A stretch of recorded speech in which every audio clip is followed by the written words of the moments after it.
make it go wild. I'm original, and I told you so. I'm a kid in the candy store. Put the leather on the denim. I ain't the cure, I'm the venom.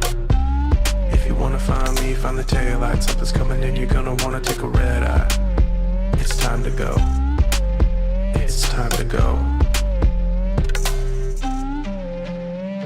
Get ready. Okay, get ready! Sabi ng ating theme song.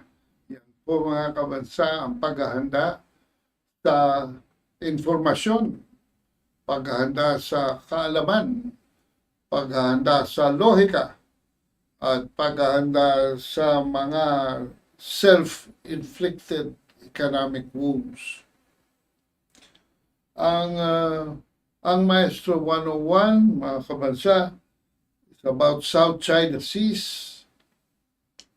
And today is July 8, 2023. Excuse me. Meron po tayong konting karamdaman, kaya dahan-dahan lamang. Ika nga. July 8, 2023. And as we speak, the United States has again started a ruse in the South China Seas to superimpose the courtesy call of Chinese Ambassador Wang Xiliang to Defense Secretary Gilbert Theodoro to facilitate bilateral dialogue mechanism between our two countries. China is set to host an annual defense security talks that was established under the purview of the 2004 Memorandum of Understanding on Defense Cooperation to exchange views and plans to address security concerns mutually faced by the Philippines and China. Then out of nowhere, and in a series of tweets, a certain Raymond Powell, a fellow at the Gordian Knot Center for National Security Innovation, a former U.S. Air Force officer and Navy attaché, once again said 2 Chinese Coast Guard vessels and 7 militia ships were in a position to interdict, ulitin ko po, in a position to interdict the resupply mission in Ayungin Shoal. So I'm wondering what is the issue here, no? I did not pay particular attention to it, because it is most normal to me, and should be to you also, that Chinese ships are in the South China Seas. Meron po bang discrepancy? China ships, South China Sea, as they claim it is their sovereign seas. And it's also perfectly normal for me that ships from other nations such as the Philippines are there, especially if they insist they have exclusive economic zone, and so they sail there. Ano ang issue dyan? Wala naman ho.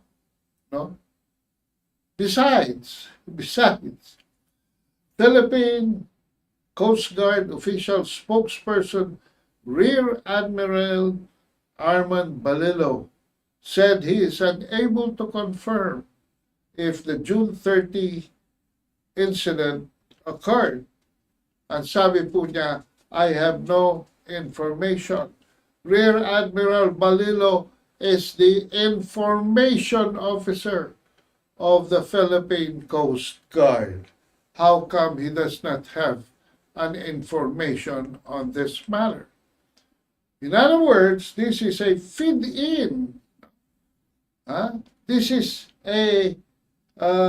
another information being fed to the Philippine side.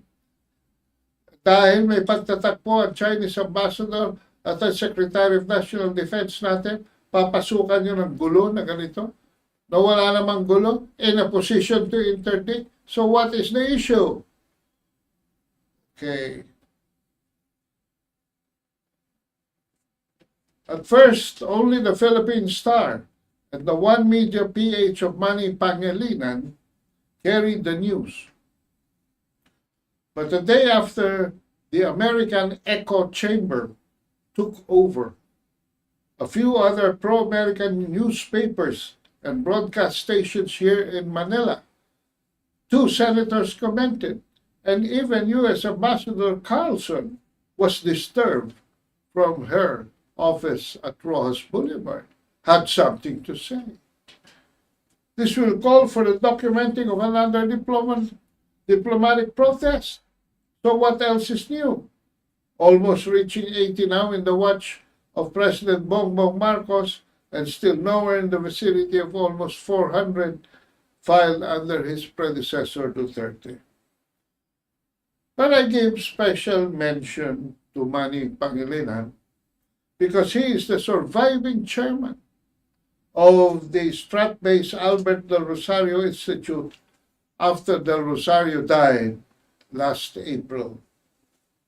Strat-based is the Philippine agent of the Center for Strategic and International Studies, initials CSIS, based in Washington, D.C., one of the obvious beneficiaries of the America Competes Act, which for 2023 alone injected $500 million of toxic information war to demonize China. CSIS is the champion of neoconservatism in the United States that has ruled every president since Ronald Reagan, promoting liberal democracy, espousing liberal economics. Ito po ang mga components ng liberal democracy. Okay? We have liberalization, pagluluwag. No? We have liberalization. This is one of them. Okay? Privatization. Okay? Deregulation. Globalization. And the prominence of importation. The prominence of importation. Globalization is the networking established by Western industrialized countries from where they serve as the world factory, and all emerging economies just import goods from them. Yan po ang globalization. The Western countries, especially the United States, becomes the factory, and we just import goods from them. And because they do that, they do serve our needs, we provide services to them to make sure they have a market. They promote weaker governments, mga kabansa, and stronger private sectors. So ito, you see here, weaker governments, no, versus stronger private sector. Ayan mga kabansa. Why? Because basically, liberal democracy is even individualistic. No? And liberal economy portrays laissez-faire policy. Okay? Through government's privatization, no?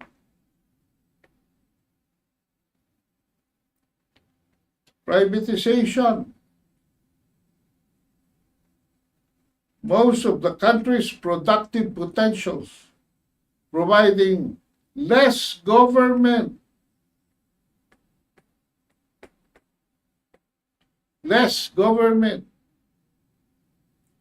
supervision, and if there is less government, then the feature of deregulation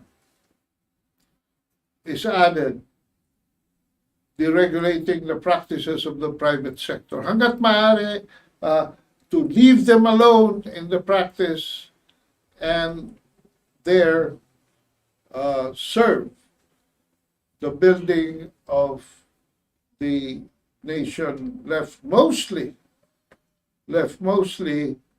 to the private sector.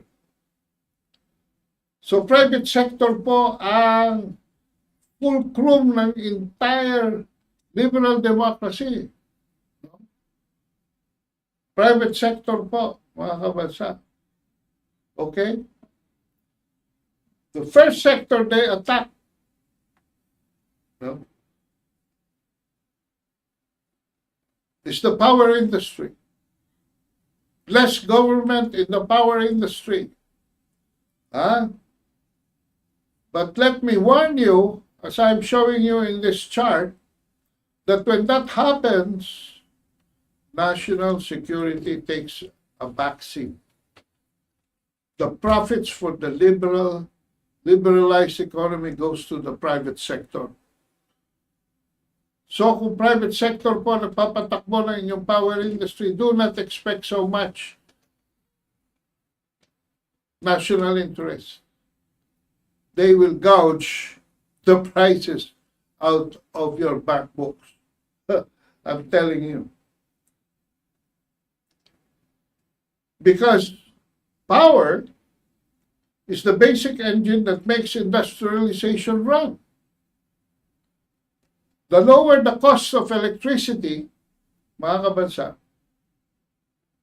for production, the more the investments. Pag mabuni ang produksyon, dahil mababa ang kuryente, mas maraming mag-invest. The more the investments, the more the factories. The more the factories, the less imports from Western countries, so the more exports. Yan po, mga kabansa. And this is why this is the picture. This represents the totality of the picture of our trade, described with a deficit.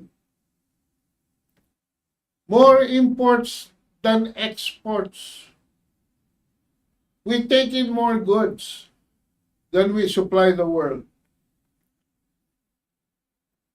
And here we see that as of April 2023, the trade deficit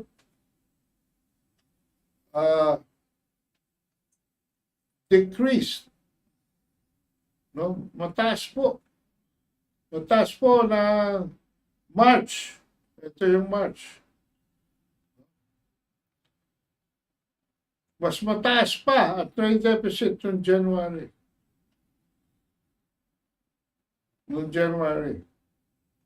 Lumiit noong February. Lumaki uli noong March. Bumaba uli noong April. From 5.32 US dollar billions, bumaba ng 4.5 billion, as you can see. Pero pababa po yan. Ito po yung zero market. Kung pataas po yan, napakagandang picture. Pero this is trade deficit. In each of these months, no, lamang ang ating imports kesa exports. No? And how does this affect the total picture? How does this affect the total picture? In 2021, in 2021,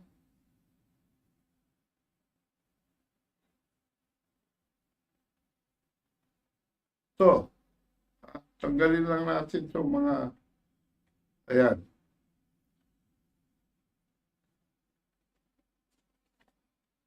The country remained a net importer. The trade balance, the difference between merchandise exports and imports reached, ito po, 1 year, 43 billion US dollars, equivalent to 2.4 trillion pesos.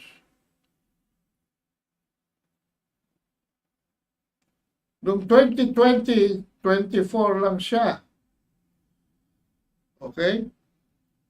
Or 1.4 trillion. Bakit ito tumaas noong 2020? No?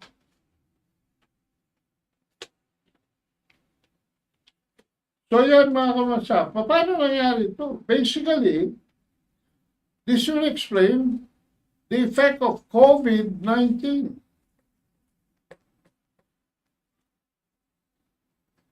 In our economy. No? Pag inad mo yung 2.4 plus 1.4, this will be 3.8 or almost 4 billion, which partly explains why our national debt, ang pagkakautang po natin ngayon is already at 13.86 trillion pesos. And it increased by almost 8 points. Huh? Up by almost 8 points from when Duterte started. Our national debt was 57 trillion. So 8 plus 5.7 is more or less about 13.86.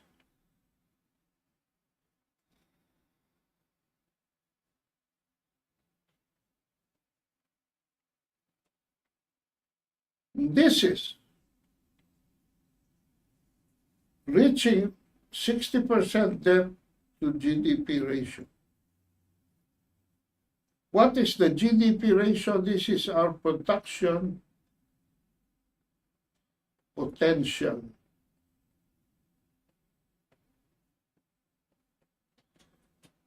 GDP is gross domestic product.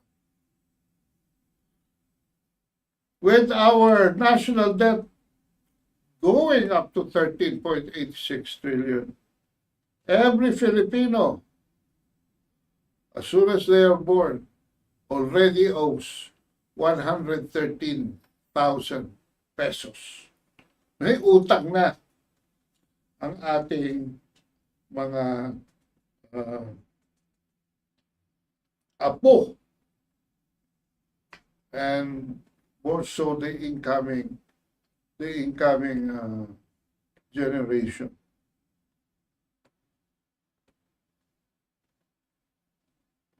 Okay, let's apply this to the budget. The proposed budget for 2024 is 5.8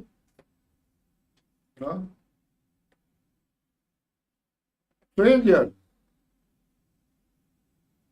Okay? 5.8 trillion. 55% of this budget will come from government revenues. But 45 will be sourced through loans from Benjokna's favorite institutions, the World Bank and the Asian Development Bank, the seat of liberal economy in the world. The US, World Bank, and the Asian Development Bank, Japan.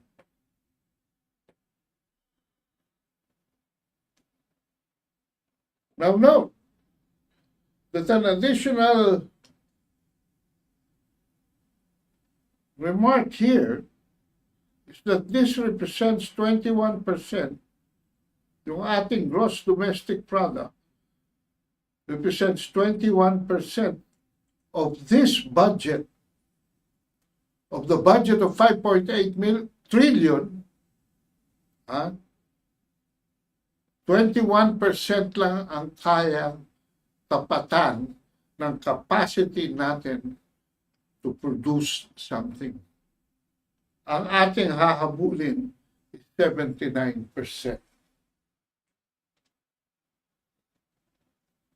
The problem of our economy is really in the production of real products, real goods. No? Real goods. Our economy has more from agriculture to service without passing through industrialization. We are one of the unique countries in the world where we transition from an agricultural to a service economy. Does this mean that we didn't have a transition in industrialization? Yes, we did, but very insignificant, very little. When we were just starting, we were driven out of that trend. We were driven out of the trend. How does this happen? Okay? But before I go to this point, I would like to thank Shelley Grace Umaga for ordering my 3 books. For ordering my 3 books. No? Ito. The Poverty of Power, No Vaccine for a Virus Called Racism, and my first book, A Problem for Every Solution. Thank you, Shelley Grace Umaga of Tandansora, Quezon City. Okay, balik tayo sa kwento. By the way, you can also order some of my books by dialing 0917-336-4366. 0917-336-4366. All right. How did this happen? Magkwentohan tayo. Alam po ninyo, Ferdinand Emmanuel Edralin Marcos Sr.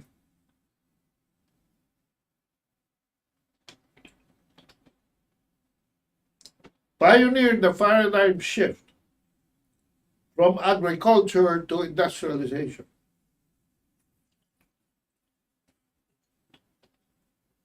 He was elected in the elections of November 1965 and took office on January 1966.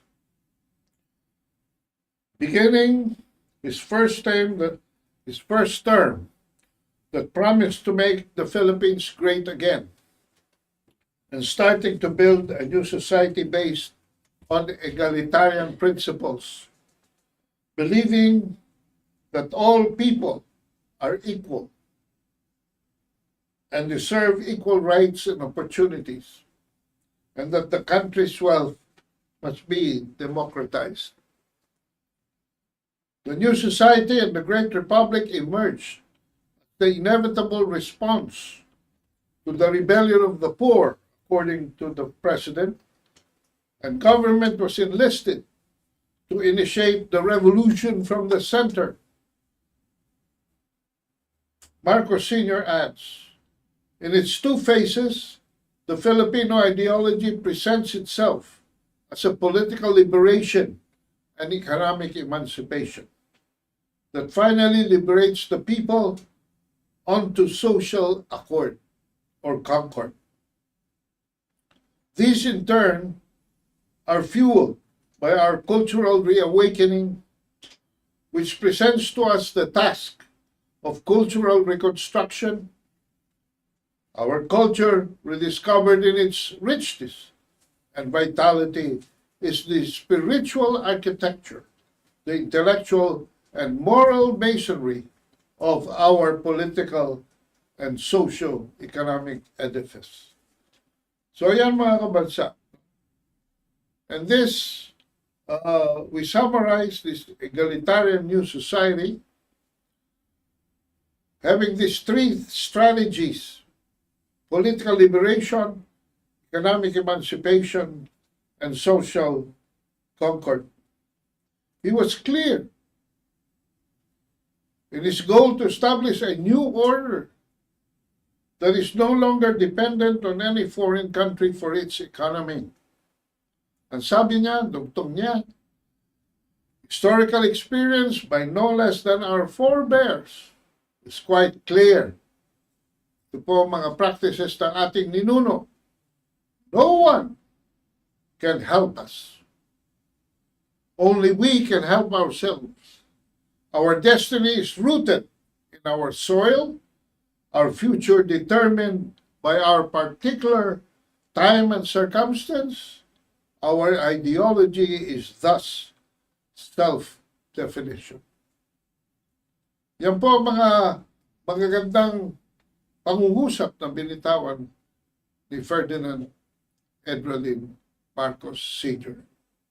In his vision, no longer will the Filipinos live in poverty, hunger, corruption, and violence. Totoo? At sabi niya, after centuries of colonial oppression, he said it was our time for Filipinos to finally be free, to fulfill their potentials as human beings.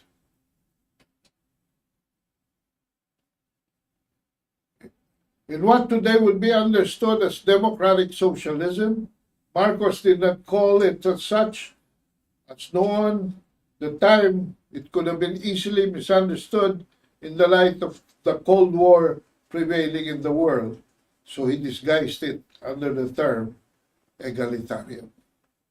The closest meaning would be that of a social philosophy advocating the removal of political inequalities among people, economic socialism, and the decentralization of power to devolve to the citizens the task of nation building. So yan po ang kanyang roadmaps: political liberation, economic emancipation, and social concord, towards a balanced and progressive agro-industrial development. Yan mga kabansa. So ito ay hindi vision lamang, hindi promeso lamang. But this is already a paradigm na miski na wala pa ngayon, hanggang ngayon ay hindi natin na-achieve for many historical reasons, ay dapat ang focus ng ating pananaw ay towards that goal, because it is as yet an unfinished revolution. Sinubukan niya ito simulan, hindi niya ito natapos. Kaya tuloy-tuloy tayong dapat masigasig going towards that direction. To be able to achieve industrialization, from agricultural to industrialization. He prepared for 11 areas of industrial growth. Integrated steel milling, cement production. Bakit po inuna niya ang dalawang ito? Inuna niya ang dalawang ito because this means infrastructure. And he was known for building roads and bridges, connecting highways. In fact, it was in his term that Paris was connected with Zamboanga City. This was achieved through linking the islands of Luzon, Visayas, and Mindanao. All right? On the east side, in some areas where there are no land connection, he developed a nautical highway. This nautical highway, you will see between Bicol region and Samar, all right? Samar connected into Leyte by the San Juanico Bridge, and finally the tip of Leyte connected to Surigao by ferry, and on to the rest of Mindanao from Surigao all the way to Zamboanga City. All right? Aluminum, copper, importante yan. Lalo na copper in electrification.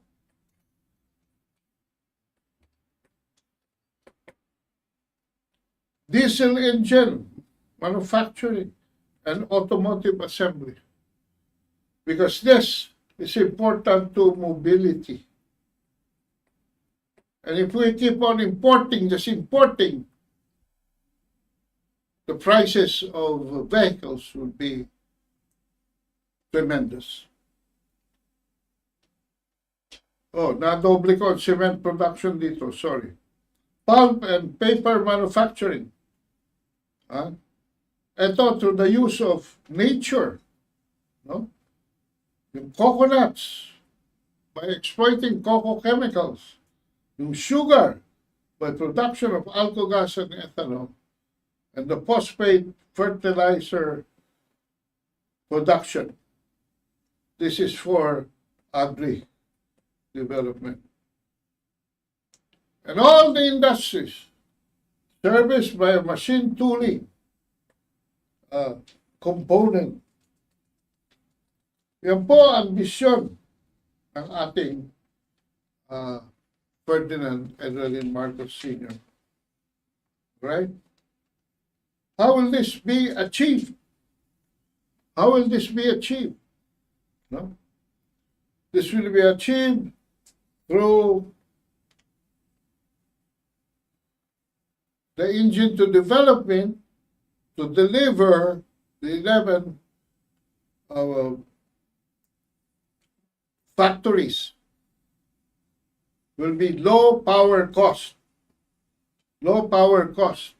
Kasi po industrialization will cover a lot of activities necessitating the availability of electricity.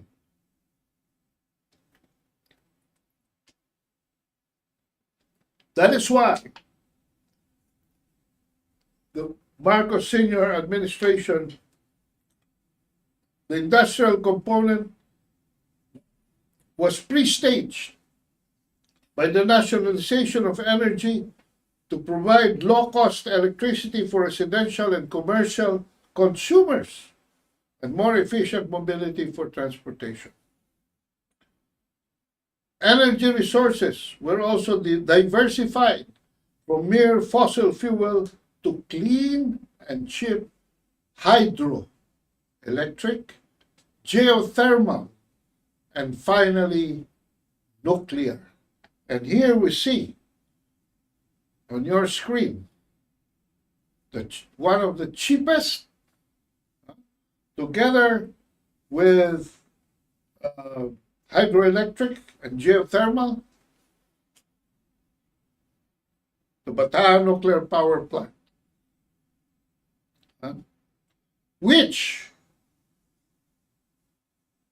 if it was operated, would become, the Philippines would become only 34% reliant on imported fuel. Well, Marcos got a certain Jeronimo Velasco for his energy minister. When Jeronimo Velasco assumed office, the Philippines was 96% dependent on imported fuel. 96%.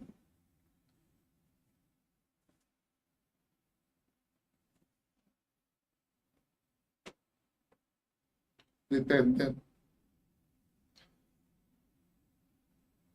Ngayon, noong 1983, actually, 1983,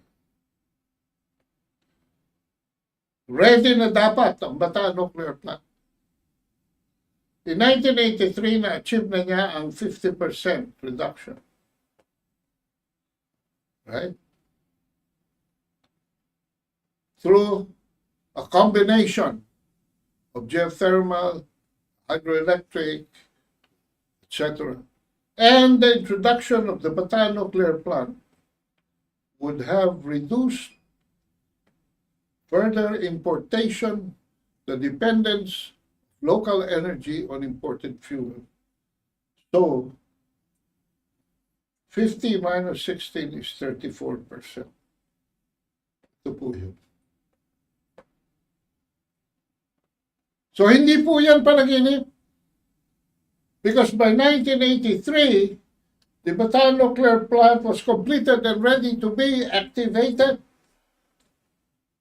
Eh, nagulat na lang si Jeronimo Velasco.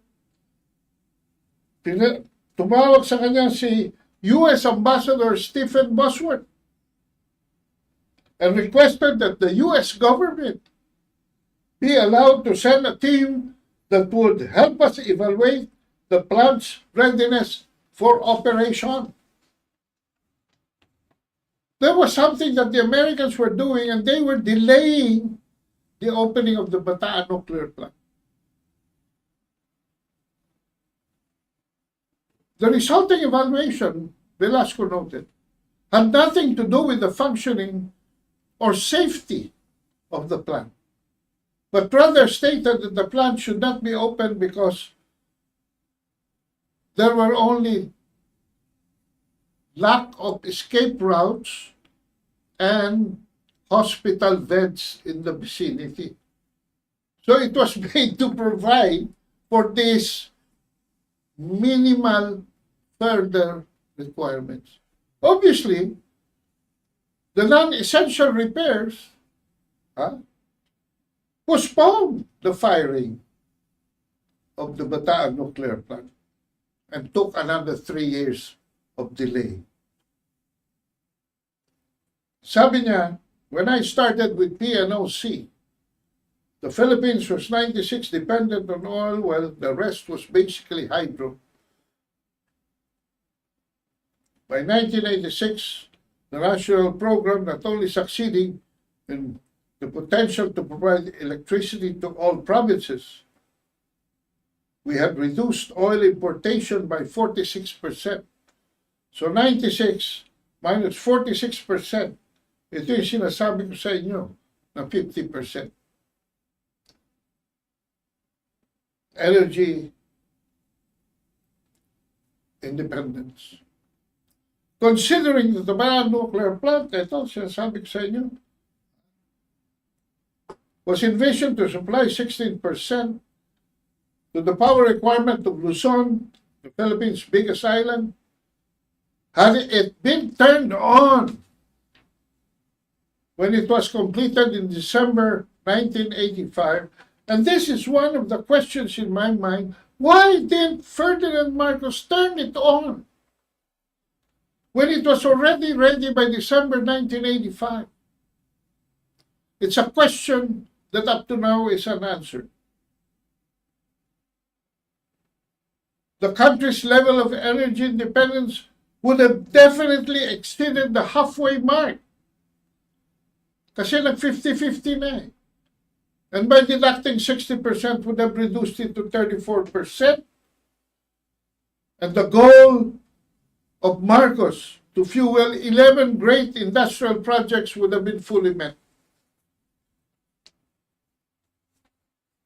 Alam po ninyo, sabi ni Velasco, Velasco recognized that this was a ruse because, in fact, the Americans had already lost faith in President Marcos, and they could not trust him to have such powerful weapon in his hand.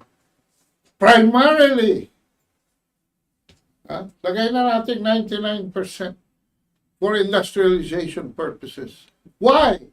Because if we are able to build 11 of these 11 industries and many more that it will spawn, the Philippines would already have the capability to stand in its own 2 feet and achieve economic emancipation. Ayan mga kabansa. We all know that President Marcos was removed from power on February 25, 1986 through the EDSA Revolution. Kuno. The so-called EDSA Revolution, and replaced by Cory Aquino. Well, walang problema. Naalis na ni Marcos sa mga Amerikano. Ano pa ang problema? Then buksan natin ang Bataan Nuclear Plant para magkaroon tayo ng economic emancipation. That is why I consider Mrs. Aquino's greatest crime to the Filipino people was that on orders of the Americans and under the conditions of the Americans, she mothballed the Bataan Nuclear Plant. Para bang sinasabi ng Amerika, huwag na kayong gumawa niyan, huwag na padarin ang plantang yan. Huwag na kayong mag-industrialization. Lahat ng pangangailangan nyo, born of industrialization, i-import nyo na lang sa amin. Because we are the global factory. Para bang yan ang sinasabi ng Amerika sa atin? But what happened would start a series of wrong policy maneuvers that shifted the control of the electric power to that of the hands of the country's oligarchy and ruling elite, raising the price of electricity in the country and killing any prospect of industrialization. Ito po ang ating present predicament. So, Bongbong Marcos, travel all you want. If the cost of operating a business in the Philippines remain where it's at, just for electricity alone, nobody will come to burn their money just to pay for high electric bills. Or if they come, they will not stay. And if they stay, they will not stay for long. Ito po mga kabansa, analysis natin, right? Staring at you, right this very minute. Okay? Ito po ang, dito lalagay natin, no? Kasi ito involves Asia. Mantalang dito, ASEAN. Pakikita po natin, mga kabansa, na kasing, halos kasing mahal ang ating kuryente ng New Zealand. I'm sorry. Halos kasing taas ng Singapore ang kuryente ng New Zealand. Ayan. Sa Asia, pinakamataas po Japan, sumunod ng New Zealand. Sa ASEAN, pinakamataas sa Singapore, sumunod ng Pilipinas. At dito sa residential, only 2 points separate Singapore with the Philippines, and around 3.6 pagdating sa industrial.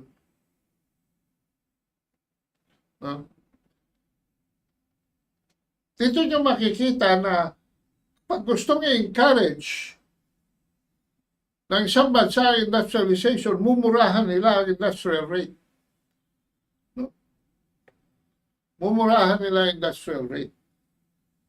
Sa isang study made by Mahalea Ravago, a pastoral student sa Ateneo Department of Economics, ito pong 2021 December, no? The Philippines remain among the highest in Southeast Asia, along with Singapore. Philippines rate was 16 kilowatt per hour, second to Singapore at 18, but higher than Thailand at 10. 6 na puntos po ang diferensya ng Thailand at Philippines, Thailand at South Korea. Halos 7 ang diferensya sa Indonesia.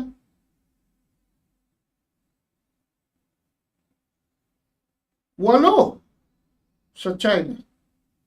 At kumpara sa Malaysia, 11. Diyan po ninyo makikita, mga kabansa, na pagdating dito sa mga emerging economies, with the exception of China, no,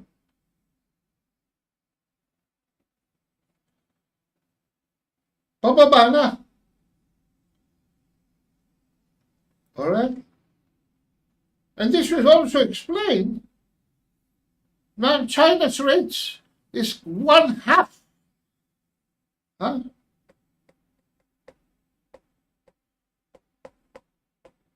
One-half lamang ng ating kuryente.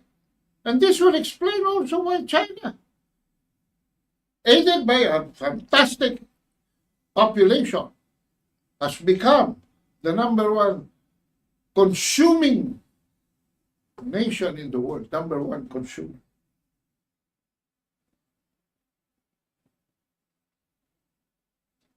Okay. Pero sabihin na natin, huwag na tayong kumumpara dyan sa bandang kaliwa. Dito tayo sa bandang kanan. At dito tayo sa bandang kaliwa naman.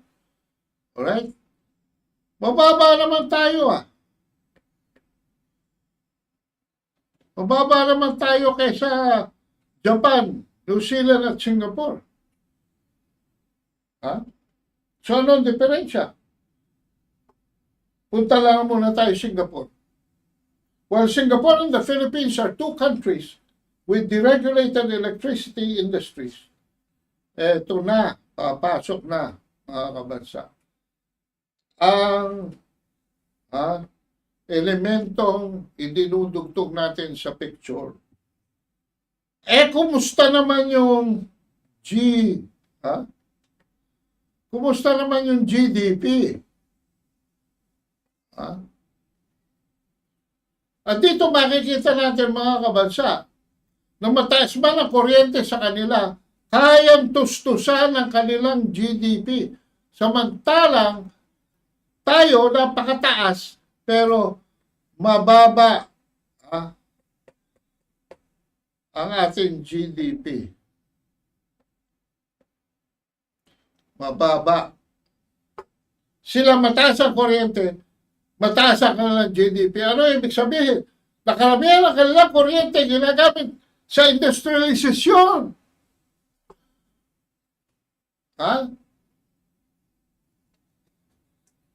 The per capita GDP of Singapore was highest. Mga kabansa. Singapore, highest. Magkano? 176 US dollars per capita GDP. Ang share ng bawat populasyon ng Singapore sa kanyang gross domestic product ay 66,176 US dollars. Kumpara natin sa Pilipino. Magkano sa Pilipino? 3,413. Sus Maria Josep. Ang layo, mga kabansa. Sa madalit sabi, mataas na ang kuryente sa atin.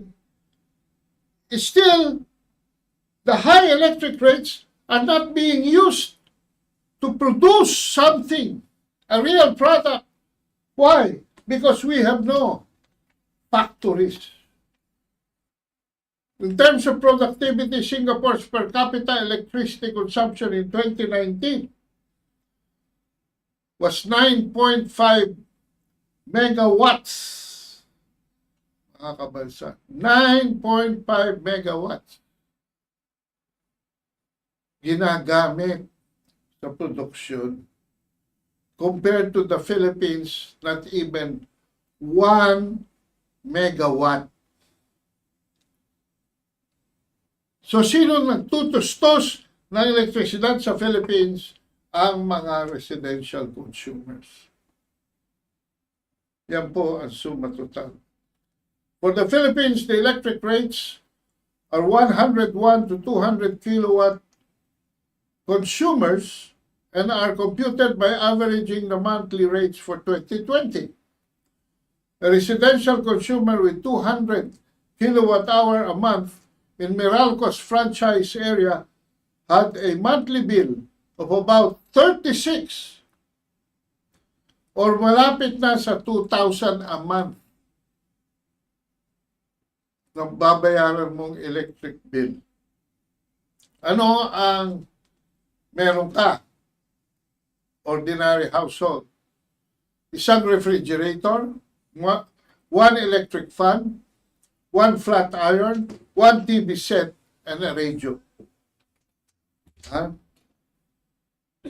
Wala ka pang, mga kabansa, wala ka pang air conditioner nito. And yet you are bearing in your shoulders the cost of high electric bills.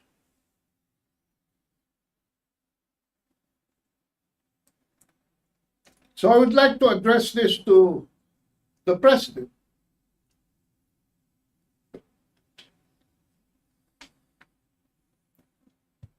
What has happened? What has happened in our economy?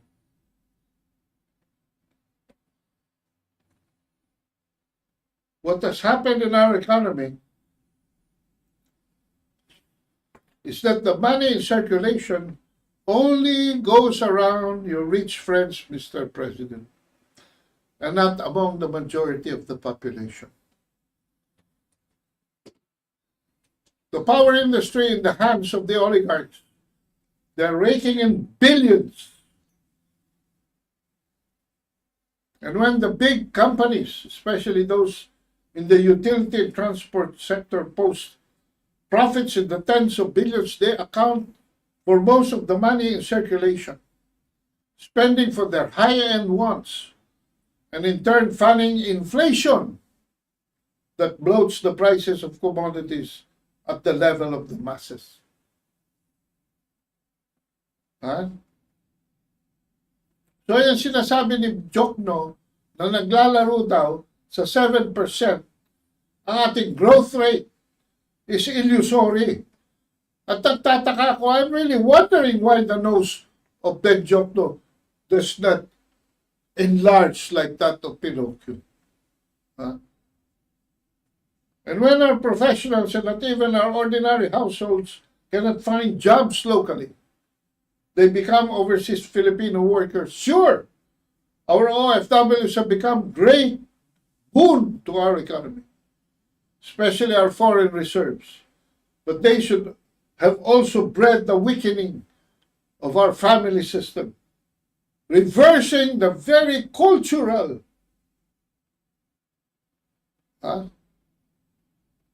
structuralization and improvement of our Filipino common life. And worse, many of them out of depression because of family separation are pushed to contribute to the illegal drug market. So this is This is a situation that constitute our self-inflicted economic woes. Ando na tayo. So what happened? I will summarize in one sentence. We were shifting from agricultural to industrialization. At pag malakas na ang ating industrialization, as we build that industrialization, we likewise transition to a strong service economy supporting that industrialization. But what happened is, there is nothing here because there is nothing in between. Nandun na tayo, we're about to embark on it. The firing of the Bataan nuclear plant was supposed to make a get-go, but one president spoiled the fun for the rest of the country and our good life thereafter. We are definitely not living better lives now than before. We are in the midst of worse living conditions. Poverty line because of COVID increased. It was being reduced already. It settled at 16 in 2019, but it went back to 18% and perhaps higher now, back to 20%. Because of self-inflicted wounds. And because of that, we cannot stand around 2 feet. And so, Mr. President, I'm asking you to take a stock of where your priorities are, because definitely,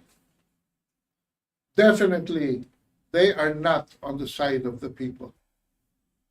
And as shown in this, which we will explain in some other following series of what you're doing to the economy, in contradiction to the vision, mission, roadmaps, and direction that your father gave the nation. Ito ang rason kung bakit 1 year ka na dyan, hindi ka pa nakapag-launch. No? You said, give me incomplete grades. No! Kung ako maestro mo, bagsak ka. Dahil hindi ka pa nagsisimula. Nagbayad ka nga ng matrikula mo. Pero hindi mo naman ginawa ang obligasyon mo bilang student. So stop improvising. Go back to basics. Yun lang ang hinihingi namin.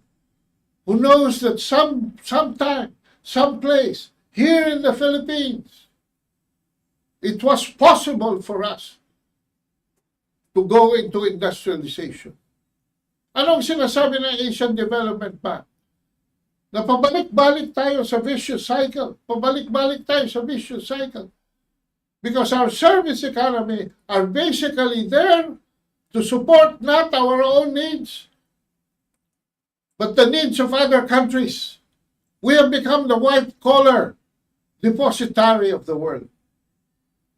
Not only in the services of our professionals, but even here, doing online gaming, call centering, Pogo, etc. We are supporting the factories, the needs of other countries, not ours. And what is our dividends? We're not being paid in the dollars. Were we to work outside the country, we suffer. So this is my parting shot for tonight, ladies and gentlemen. Once again, thank you to Shelley Grace Umagap for ordering my 3 books. If you want to order any of these books, this was published in 2015, more about South China Sea and our understanding how the Chinese and the Philippines can solve the problem confronting them in the South China Seas. This one is about where COVID-19 started, a trace of the history origins of COVID-19. Okay? And the third is the power of poverty. Kaya po tayo naghihirap. Yung kinote ko kanina galing dito sa librong ito. Kung paano Geronimo Velasco became our unsung hero because he made it possible. He made it possible. But foreign intervention and corrupt politics, prejudiced politics, bigotry got the better of this nation. Yan mga kabansa. Thank you very much. This is Ado Paglinawan. I would like to read some comments here from Carlo Iway. Good evening. Freddy Oredina, present. Lynn Buta Sarko, watching from Bacolod City. Belinda Boko, watching. Osman Muhammad Zin. In 1970, Singapore concentrated on industrialization aggressively. This is to ensure employment for its citizens. Lauren Alejandrino Pascual, good evening to you, our Maestro. At mga kabansa watching from Tokyo, mabuhay Filipinas. Pamela Navarro, good evening, Sir Ado. BJ Wacken, good evening, Kaano. Good evening to all listening and watching. Nel Seyatasara, good evening.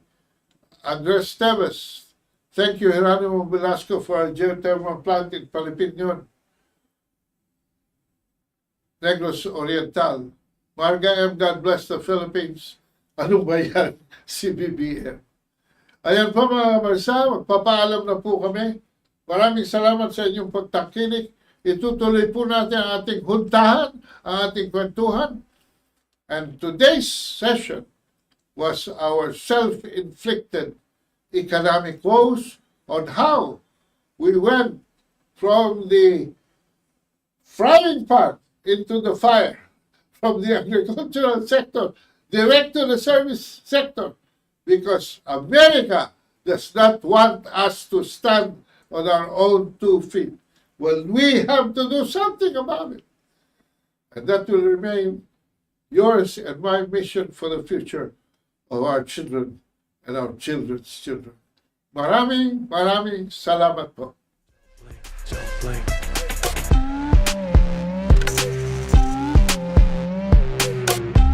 I don't wait for nobody. I'm a summer name on the dotty. City lights call my name, drawn to the flame, and I'm feeling kinda naughty.